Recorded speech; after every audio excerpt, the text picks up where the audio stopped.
Hi, it's Andy Wolf. Hey, it's Tuesday morning. I'm here, Mont Ste. Marie, and look, we've got a fire here this morning just for a bit of ambiance before I go up the hill. Now I'm going to go up the hill, and the first thing I'm going to do is I'm going to do a drive-by to see what the net's like. And you know, when you're at a ski race, there's a jury, and most of them are anal retentive. And when they do a jury inspection, sometimes it can take a long time, but really they're just there to admire the completed tableau. They're not there to arrange the piece parts. But when we do training, we need to do the same thing. There should be somebody designated that does a drive-by and make sure that everything is set up as it should before people start to train. I mean, the athletes need protection, and the net's got to be checked. I mean, we do it on race day. Let's do it here. So that's what I'm going to do first thing, and I'll show you what the drive-by is like. See what condition the net's in this morning. Okay, I didn't come straight here. I'm at the top of the fence right now, but I did go for a free run with the U12s because they're a lot of fun to ski with. But hey, when I do a drive-by, I don't go fast, I don't go slow, but I look for things out of the ordinary. Now, Hercule Poirot, Agatha Christie's famous detective, he said, someone asked him, what's a clue? What do you think? How do you determine what a clue is? He said, a clue is something that it is not as should be in my perfect world. So that's what I'm looking for, things that are out of the ordinary, and I can fix them then, or I can do an inventory and come back and fix them later on. So let's take a drive-by. I'm gonna go now.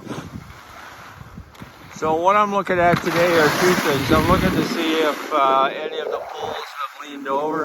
You can see I got a couple here that will need some adjusting, but not too much. The other thing I'm looking at though is if the net's buried. We've had 3 days this net's been up, and people have been skiing.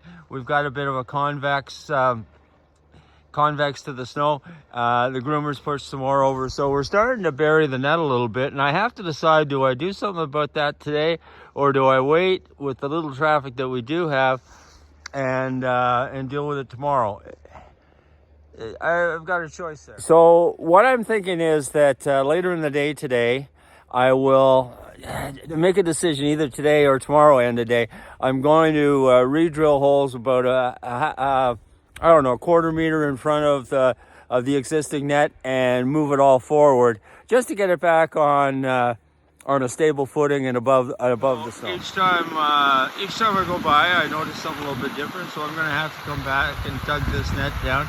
But that's what happens if you do a lot of passes when you're on the hill. Every time you might notice something just a little bit different than you noticed the day before, or the previous run. And you just do it on an ad hoc basis. I'm thinking the net's in pretty good shape here. I'm just going to keep an eye on it over the course of the day. Hey, so I've completed my early morning work. Done the drive-by, gone back up, I fixed the net, I've dropped the net down in some place, I've fixed the leaners, I've dug some other net up, and it's all in good shape for training today. The conclusion I've come to about further maintenance today is I'm not going to do any. We've got snow coming later on in the day and some overnight, so I'm going to assess the state of the net again tomorrow morning, and then probably later in the day, getting ready for Thursday and Friday training, which is going to be busier.